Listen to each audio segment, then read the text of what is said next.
Bonjour à tous et bienvenue dans cette troisième partie de l'histoire de Perideiza. Si vous n'avez pas encore vu les deux premières parties, je vous invite à aller les voir de suite. Sur ce, commençons ce nouvel épisode. Il faut noter que j'ai fait une erreur dans le dernier épisode en disant que le Cap Austral fut édifié en 2010, en réalité c'était en 2011. Sur ce, on va vraiment pouvoir commencer cet épisode. C'est en 2012 que nous commençons cette vidéo avec un ajout qui n'est pas des moindres, la terre des origines. Dans ce monde, on retrouve un village, Warengo, inspiré des villages Tamberna du nord du Togo. Celui-ci abrite en son cœur des potamochères. Ce monde est peuplé des grands animaux du Big Five, les éléphants d'Afrique, les buffles, les lions, les rhinocéros et les léopards, mais il est aussi peuplé de bien d'autres animaux, tels que les hippopotames, les zèbres, les girafes, pour ne citer que.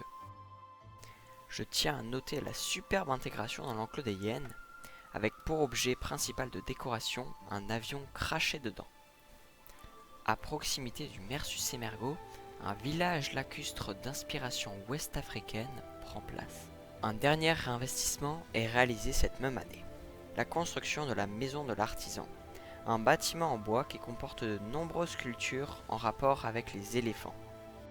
Après une année forte en investissement, en 2013, le parc rajoute le Palais d'Annie, un bâtiment qui tient son nom d'une femelle éléphante décédée quelques mois avant l'inauguration du lieu. Une partie du troupeau des éléphants d'Asie y déménage. En 2014, le parc réalise sûrement son plus gros accomplissement en accueillant des pandas. En effet, le parc reçoit deux pandas géants, Aoao et Xingchui, tous deux âgés de 4 ans. Ils sont prêtés par le gouvernement chinois pour une durée de 15 ans.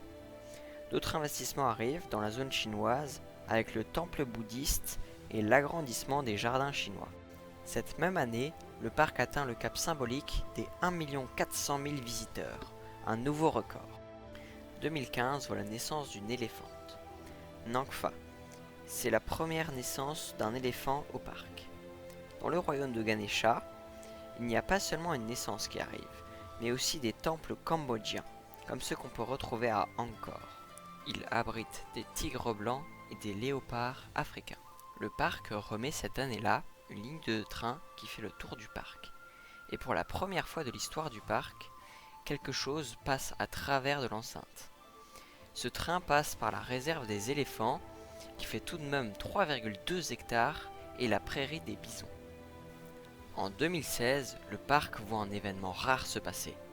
Effectivement, un panda nommé Tianbao naît au zoo. C'est la première fois qu'un panda naît en Belgique. Cette même année, des koalas arrivent au parc, ainsi que des orang-outans. Deux volcans sont construits dans le monde africain pour accueillir des gorilles des plaines de l'Ouest. Le parc commence à construire la Terre du Froid avec certains bâtiments comme l'ISBA, un restaurant buffet à volonté, un musée du train et un hangar avec un hydravion à l'intérieur. Voilà, c'est tout pour cette vidéo, j'espère qu'elle vous aura plu. Mais avant de se quitter, je voudrais vous dire quelques mots concernant la chaîne.